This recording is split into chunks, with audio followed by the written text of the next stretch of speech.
Welcome back. Today on Dialed In DIY, we have a money-saving life hack that's great for getting the most out of all your products that come in pump bottles. I don't know about you, but I sure dislike it when the products that I get that come in pump dispensers often have a lot of product left in them when the pump stops working. In fact, a lot of these bottles, the more expensive they are, the more seems to be left when I'm done. If you open up one of these types of things like this particular lotion and look inside, you actually see there's a lot of product left in there, and there's not a whole lot you can do to get that pump to pull it up unless you do something different about it. In order to figure out the best plan of attack for fixing this, let's take a closer look at the problem. You can see that when the pump's actually inside, that tube that drops down inside falls a little bit short of getting to everything. In fact, there's typically a notch in the bottom of that so that it makes sure it doesn't get sucked against the bottom and held in place. Well, that means the top of that line where that notch is the deepest that it's going to pull anything up. And if your container has a curved bottom, that height just got higher, and that means more product is left inside. The typical solution is often to try to tip the bottle a little bit and shake things down to a corner and help improve that level and get a little bit more out. But guess what? There's still a lot left in that corner that because the tube goes straight down, it's not going to reach.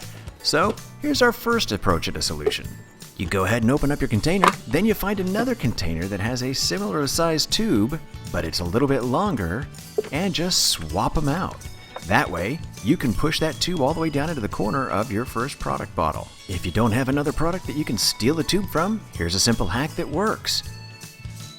We simply want to find a way to make our existing tube reach the corner, and you can do that by adding an extra little piece of tubing.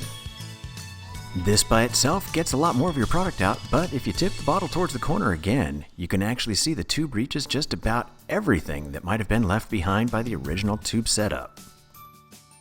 I've tinkered around quite a bit and used a bunch of different types of tubes, including all of those that you see here, and made them work just fine. You can find a lot more information about these particular types of tubes in the description below.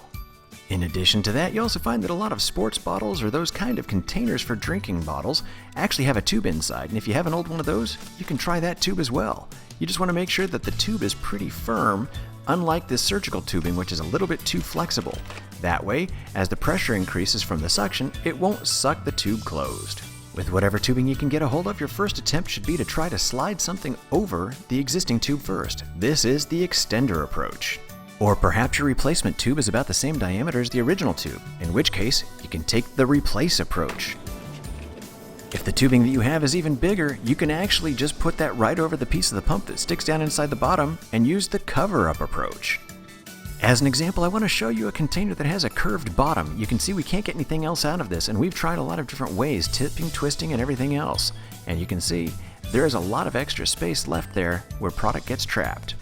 So I started grabbing tubing to see if anything would just slide easily on the end. Some of them fit okay, and then I found this one, a nice firm piece of tubing that actually fit nice and snug. So I went ahead and cut off a little piece.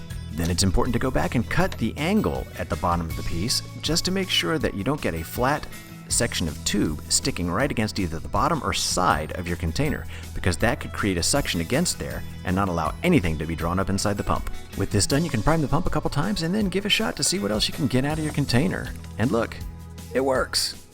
Just in case your container isn't clear, make sure you know which corner the tube is aimed towards. That way you know how to angle the bottle, just in case you want to get the most out of your container. If you went with the cover-up approach, I have found that this works great on anything that has a little bit thicker consistency, like your shampoos, lotions, and conditioners.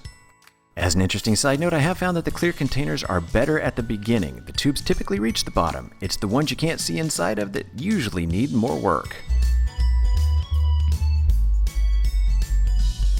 Thank you for watching. Please press like and then subscribe. There will be more Dialed In DIY to come.